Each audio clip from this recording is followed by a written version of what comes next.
நம்பிக்கை நம்பிக்கை நம்பிக்கை நம்பிக்கை இல்லாமல் நாளை இல்லை. அம்மா, ஆறுமுக சொல்ற மாதிரி அங்க இருக்கிறது உண்மையான வசந்த் இல்லாம ராஜாவா இருந்தா அவன் கிட்ட இருந்து ஜெயந்தி எப்படி காப்பாத்த போறேன்னு எனக்கு ஒண்ணுமே புரியலமா. ஜெயந்தி இன்னும் குழந்தைக்கு பால் கொடுத்துட்டு இருக்கிறதுனால அவங்களுக்குள்ள அந்த மாதிரி எந்த உறவுமே இல்லைன்னு அவளே என்கிட்ட ஒரு தடவை சொல்லியிருக்காமா. அதனால அந்த விஷயம் என் மனசு கொஞ்சம் நிம்மதியா இருக்கு. எதுவா இருந்தாலும் கடவுள் மேல பாரத்தை போட்டுட்டு நல்லதே நடக்கணும்னு வேண்டிப்போம். சரி வாங்கம்மா, வா. ஜெயந்தி, ஜெயந்தி. வாங்க மாமா. வாங்க நந்தினி, எப்படி இருக்கீங்க? நல்லா இருக்கம்மா. உட்காருங்க மாமா. நந்தினி உட்காருங்க. இருக்கட்டும்மா, உங்ககிட்ட ஒரு முக்கியமான விஷயம் பேசலான்னு வந்திருக்கோம். ஜெயந்தி, இனிமேதாம்மா நீ ரொம்ப ஜாக்கிரதையா இருக்கணும். விசால நடந்ததெல்லாம் சொன்னா நடக்கிறதெல்லாம் பார்த்தா ஒரே புதிரா இருக்குமா. அதான் அவர் வந்து என்னை காப்பாத்தி கூட்டிட்டு வந்துட்டாரே மாமா. இனிமே என்ன பயம்? இனிமேதாம்மா பயமே. என்ன மாமா பயமுறுத்துறீங்க? உங்களை பயமுறுத்துறதுக்காக சொல்லல ஜெயந்தி. உங்களை சுத்தி பல ரகசியங்கள் மறைஞ்சிருக்கு. அந்த சதி வலையில நீங்க மாட்டிக்க கூடாதுன்னு தான் நாங்க பயப்படுறோம். இதேதான் அத்தை வந்தும் சொன்னாங்க. என் புருஷன் மேல உங்களுக்கு என்ன சந்தேகம்? உன் புருஷன் மேல எங்களுக்கு சந்தேகம் இல்லம்மா. ஆனா இப்ப இருக்கிறவன் உன் புருஷனாங்கிறதாமா எங்களுக்கு சந்தேகமே. உங்க எல்லாரையும் பார்த்தா எனக்கு சிரிப்பு தான் வருது. சினிமாவில தான் இந்த டபுள் ஆக்ஷன் எல்லாம் நிஜ வாழ்க்கையில இல்ல. முதல்ல அதை புரிஞ்சுக்கோங்க. ஜெயந்தி, சில நேரங்கள்ல சினிமாவை விட நிஜ வாழ்க்கையில நடக்கிற சம்பவங்கள் தான் நம்ப முடியாத அளவுக்கு இருக்கும். நான் கடவுளை நம்புறேன், அதுக்கடுத்து என் கணவரை நம்புறேன். நம்ப வச்சு கழுத்து அறுக்கிறது தான் அந்த சிந்தாமணிக்கு கைவந்த கலையாச்சே. என்ன ஹோட்டல் ரூம்ல வந்து சந்திக்க சொன்னா, ஆனா அங்க போனதும் என்ன விபச்சாரின் பட்டம் கட்டி என்ன போலீஸ்ல ஒப்படைச்சா. அதே மாதிரி சிந்தாமணி இப்ப நடத்துற நாடகத்துல உன் வாழ்க்கை பாழாயிடக்கூடாதுன்னு தான் நான் பயப்படுறேன் ஜெயந்தி. என்னை காப்பாத்திக்க எனக்கு தெரியும் நந்தினி. ஜெயந்தி, வசந்த எனக்கு பிடிக்காது. ஆனா என்னைக்குமே நீங்க நல்லா இருக்கணும்னு நினைக்கிறவனா. ஆனா இப்ப உங்க கூட இருக்கிறது உண்மையான வசந்த் இல்ல, சிந்தாமணியால அனுப்பப்பட்ட ராஜா.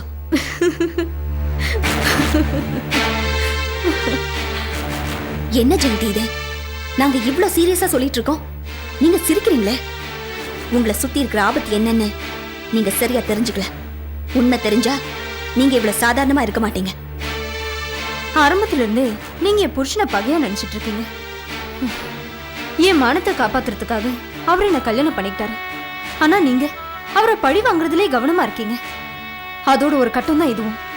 அங்கிள், வாங்க போலாம். இனிமே இவங்களை யாரும் திருத்த முடியாது. இவங்க பாதுகாப்புக்கு பங்கம் வரக்கூடாதுன்னு பார்த்தேன். கற்புக்கு கலங்க வராம காப்பாத்தணும்னு நினைச்சேன். ஆனா இவங்க எதையுமே புரிஞ்சுக்க மாட்டேங்கிறாங்க. இனிமே நம்ம இங்க இருக்கிறதுல என்ன பிரயோஜனம்? வாங்க. நந்தினி, கொஞ்சம் அவசரப்படாத. இல்ல அங்கிள், இனிமே இவங்கள அந்த கடவுள் தான் காப்பாத்தணும். சுவாமியே சரணமையப்பா.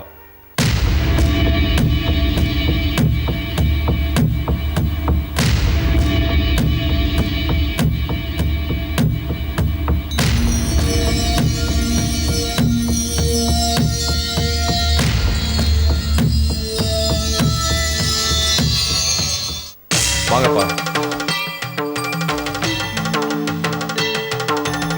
என்னப்பா இது வேஷம்? வேஷம் இல்லப்பா, ஐயப்பனுக்கு மாலை போட்டிருக்கேன். 48 நாள் விரதம் இருந்து சபரிமலை போறேன். அங்கிள், சபரிமலைக்கு விரதம் இருந்தா மனசு சுத்தமாவும் ஸ்ட்ரிக்டாவும் இருக்கணும். அதையாவது ஒழுங்கா ஃபாலோ பண்ண சொல்லுங்க. கவலைப்படாதீங்க, நான் யாருக்கு உண்மையா இருக்கேனோ இல்லையோ ஐயப்பனுக்கு உண்மையா இருப்பேன்.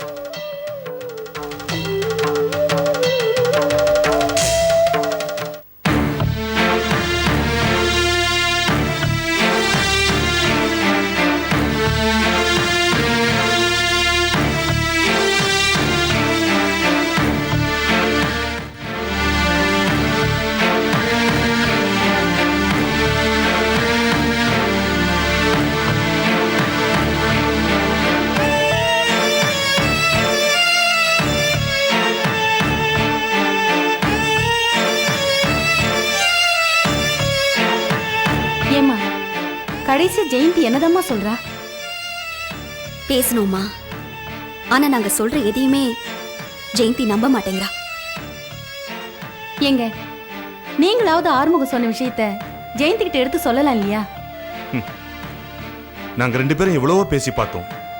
ஆனா ஜெயந்தியே அவனை வசந்தா நம்புறா. நாங்க என்னமா பண்ண முடியும்? ஜெயந்தி இப்ப நம்புறா. ஆனா இப்ப வந்தவன் வசந்த் இல்லைன்னு தெரிஞ்சா அவளால இதை தாங்கிக்க முடியுமா? அதுதான் எனக்கு ரொம்ப பயமா இருக்கு. ஒரு 48 நாளைக்கு நமக்கு அந்த பயம் இல்லம்மா. ஏமா அப்படி சொல்ற? வசந்த் இப்போ, அதாவது வசந்தா நடிக்கிற ராஜா இப்ப சபரிமலைக்கு மாலை போட்டிருக்காராம். 48 நாள் விரதம். பரவாயில்லம்மா, ஜெயந்தி கும்பிடுற கடவுள் அவளை கைவிடல. எப்படியோ அதுக்குள்ள ஜெயந்திக்கு நடந்த உண்மையெல்லாம் தெரிஞ்சிடணும். ஜெயந்திக்கு தெரியுதோ இல்லையோ, நம்ம புள்ள நமக்கு தெரிய வேணாமா? உண்மையான வசந்த கண்டுபிடிச்சாதான் ஜெயந்தியோட வாழ்க்கை நல்லபடியா அமையும். அங்கிள், இன்னைக்கு லாயர் கல்யாணி ஆபீஸ்க்கு வர சொல்லியிருக்கேன். அவங்க கிட்ட இது விஷயத்தை பத்தி கன்சல்ட் பண்றேன். அதுக்கப்புறமா என்ன செய்யறதுன்னு முடிவு பண்ணலாம்.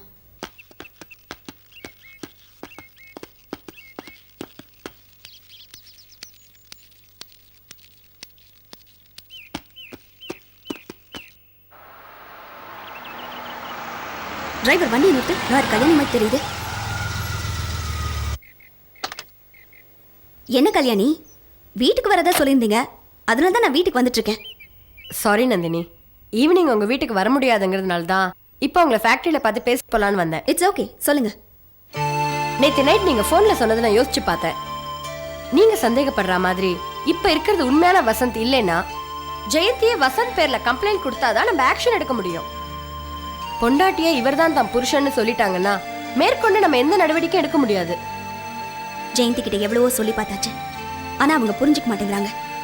வந்திருக்கிறவன் வசந்தா இல்ல வசந்த் மாதிரி நடிக்கிறானான்னு எனக்கு தெரியல. ஆனா அதுலயும் ஒரு ஆறுதல், இப்ப வசந்த் மாதிரி நடிக்கிறவன் சபரிமலைக்கு மாலை போட்டிருக்கான். நம்ம எல்லாரையும் ஏமாத்த முடியுமே தவிர அந்த ஐயப்பனை ஏமாத்த மாட்டான்னு நான் நம்புறேன்.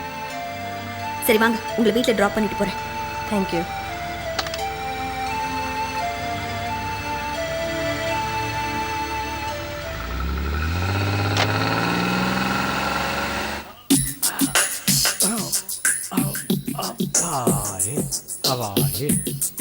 ஆக்சிடென்ட் ஆனாலும் ஆச்சு, உடம்புல இருக்கிற பார்த்து அப்பப்போ அங்கங்க கலந்து போச்சுடாங்கப்பா. இப்பதான் ஓரளவுக்கு பெண்டே நிமிர்ந்துருக்கு. ஆறுமுகம் சமாளிடா. வாங்க வாங்க உட்காருங்க. என்ன ஆறுமுகம் இங்க இருக்கீங்க? என்ன இந்த ஆறுமுகத்தை பார்த்து அப்படி கேட்டீங்க? இந்த ஆறுமுகம் எங்கேயும் இருப்பான். நந்தினி மேடம் இருக்காங்களா? புறப்பட்டு இருக்காங்க, இப்போ வந்துருவாங்க. ஆமா, என்ன விஷயமா வந்தீங்க? சங்கத்துல சில பிரச்சனைகள்லாம் இருக்கு, அதையெல்லாம் பேசி தீர்த்துக்கணும். நீங்க இருந்தாலே பிரச்சனை இருக்கத்தானே செய்யும். அதான் ஒட்டுமொத்தமா வந்திருக்கீங்களே. ரம்ப, ஊர்வசி, மேனக, திலோத்தமன்னு. ஆறுமுகம் காலையில வந்ததும் வம்பா? வம்பு தும்புன்னு இருந்தாதானே சங்கத்துக்கு மதிப்பு இருக்கும். பிரச்சனையே இல்லைன்னா அப்புறம் உங்களுக்கு வேலையே இருக்காதே. சாரதா, ஆறுமுகத்திட்ட வாய் கொடுத்து மாட்டிக்காத. ஆமா, நாரதர் கழகம் கடைசியில நன்மையிலே தான் முடியும்னு சொல்லுவாங்க. அது மாதிரி இந்த ஆறுமுகம் எது சொன்னாலும் அது நல்லதாக தான் இருக்கும். அது போகட்டும். இப்போ நந்தினி மேடம் உங்கள் தலைவியாக இருக்காங்களே, அதனால் உங்களுக்கு ஏதாவது பிரயோஜனம் இருக்கா? அதை ஏன் கேட்குறீங்க? சிந்தாமிமா தலைவியா இருக்கும்போது அவங்களும் சம்பாரிச்சாங்க, எங்களையும் சம்பாதிக்க விட்டாங்க. ஆனால் நந்தினி தலைவியா வந்தப்புறம் தானும் சம்பாதிக்கல, எங்களையும் சம்பாதிக்க விடலையே. பொது சேவை செய்யணும்னு வந்துட்டு அதில் சம்பாதிக்கணும்னு நினைச்சா அது தப்பு இல்லையா?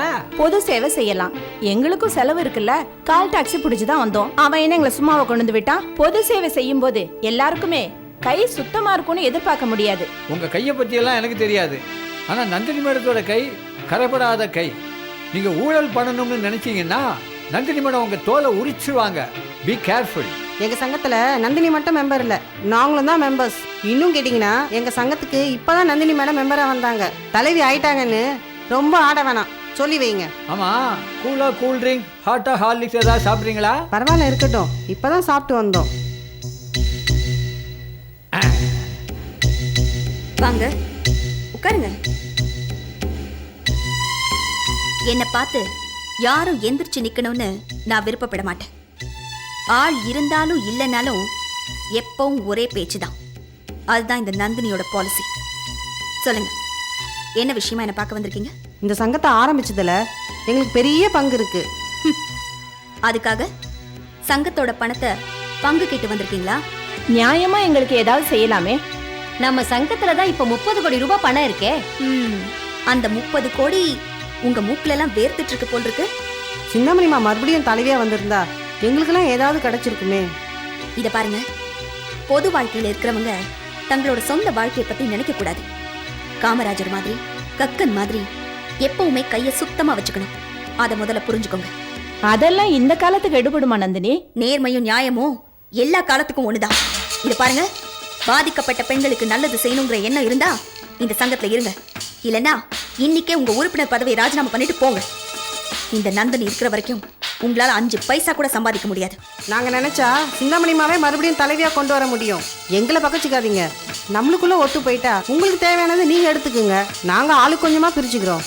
கஷ்டப்படுறவங்களுக்கு உதவி பண்றதுதான் இந்த நந்தினியோட பாலிசி.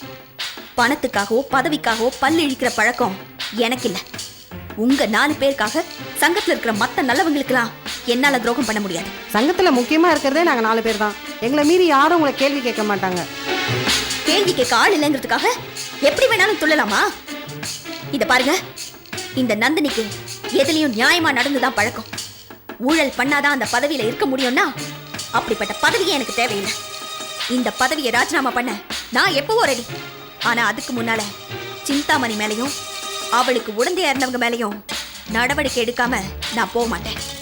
ஏன்னா சிந்தாமணி பதவியில இருந்த காலத்துல ஏகப்பட்ட ஊழல் நடந்திருக்கு. சிந்தாமணி மேல நடவடிக்கை எடுத்தா அது எங்களையும் பாதிக்கும். தப்பு பண்ணவங்க தான் பயப்படணும். சிந்தாமணி மேல நடவடிக்கைன்னா நீங்க எதுக்கு பயப்படுறீங்க? நந்தினி, நாங்களும் பொறுத்து பொறுத்து பாக்குறோம். எங்களை நீங்க ரொம்ப கேவலப்படுத்துறீங்க. இவங்க கிட்ட என்ன பேச்சு? வாங்க, எங்க பேசணுமோ அங்க பேசிக்கலாம். மேடம், இந்த ஜால்ரகள்லாம் இப்போ நேராக எங்கே போகிறாங்க தெரியுமா? சிந்தாமணி வீட்டுக்கு. ஏன்னா சம்பாதிக்க முடியலங்கிற கோபம். இந்த அம்புகள் எது வரைக்கும் பாயும்னு எனக்கு தெரியும். இது அனுப்புன வில்லோட சக்தியும் எனக்கு தெரியும்.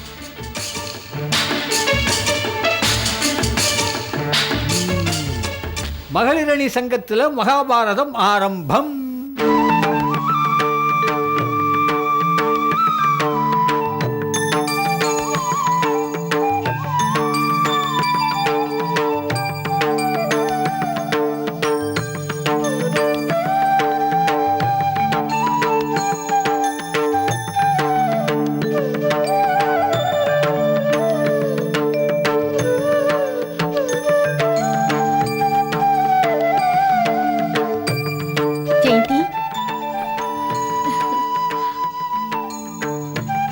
வாங்க அத்தை. நல்லா இருக்கியாம்மா? நான் நல்லா இருக்கேன்.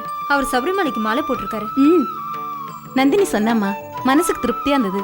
அதான் உன்னை பார்த்துட்டு போலான்னு வந்தேன். நீங்க உட்காருங்க அத்தை, நான் சாப்பாடு கொண்டு வரேன். சாப்பிட்டுட்டே பேசலாம். அதெல்லாம் ஒண்ணு வேணாம்மா. உன் கையால காஃபி கொண்டு வா, அது போதும். சரி உட்காருங்க, நான் எடுத்துட்டு வரேன்.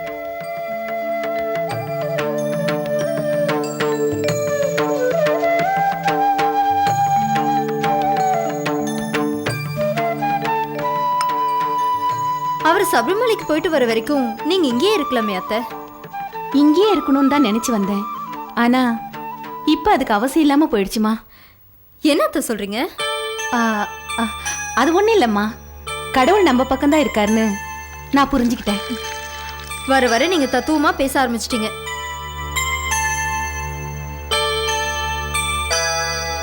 இந்தாங்க அத்தை. இப்போ கங்கா அங்கிளுக்கு எப்படி இருக்கு? இப்ப பரவாயில்லம்மா. ஆனா இன்னும் ஒரு 10 நாள் ஹாஸ்பிட்டல் இருக்க வேண்டியிருக்கும்னு நினைக்கிறேன். பேச ஆரம்பிச்சிட்டாரா? இன்னும் இல்லம்மா. அவர் எப்ப பேசுவார்னு போலீஸ் கூட வெயிட் பண்ணிட்டு இருக்காங்க. அவர் பேசினதுக்கு அப்புறமா தான் இந்த ஆக்சிடென்ட்டுக்கு என்ன காரணம்னு தெரிய வரும். நல்ல வேலை, இவ்ளோ பெரிய விபத்துல இருந்து தப்பிச்சதே கடவுள் கிருபைதான். ஆமாம்மா. ஆனா பாவம் நந்தினி தான் மனசுல ரொம்ப சங்கடத்தோட இருக்காமா. அத்தை, நந்தினி ஏன் ஒரு கல்யாணம் பண்ணிக்க கூடாது? இப்படியே வாழ்க்கையை நடத்திட முடியுமா? எனக்கும் ஆசையாதான் இருக்கு. ஆனா இது அவகிட்ட யார் போய் பேசுறது? அவளுக்கு பிசினஸ் பார்க்கவே நேரம் சரியா இருக்கு. அது மட்டும் இல்லம்மா, அவ வாழ்க்கையில இனிமே கல்யாணமே வேண்டான்னு ஒரு முடிவோட இருக்கா. அந்த வட்டத்துக்குள்ள இருந்து அவ வெளியே வருவாங்கிற நம்பிக்கை எனக்கு கிடையாதுமா. கவலைப்படாதீங்க அத்தை. நந்தினியோட நல்ல மனசுக்கு நிச்சயமா உங்களுக்கு எல்லாம் நல்லபடியா நடக்கும். அன்னைக்கு நந்தினி வீட்டுக்கு வந்திருந்த போது நான் கொஞ்சம் அதிகமாகவே பேசிட்டேன். அவங்க போனதுக்கப்புறம் ரொம்ப வருத்தப்பட்டேன். பரவாயில்லம்மா, அதெல்லாம் அவ பெருசா நினைக்க மாட்டா. சரி, நான் போயிட்டு வரட்டுமா?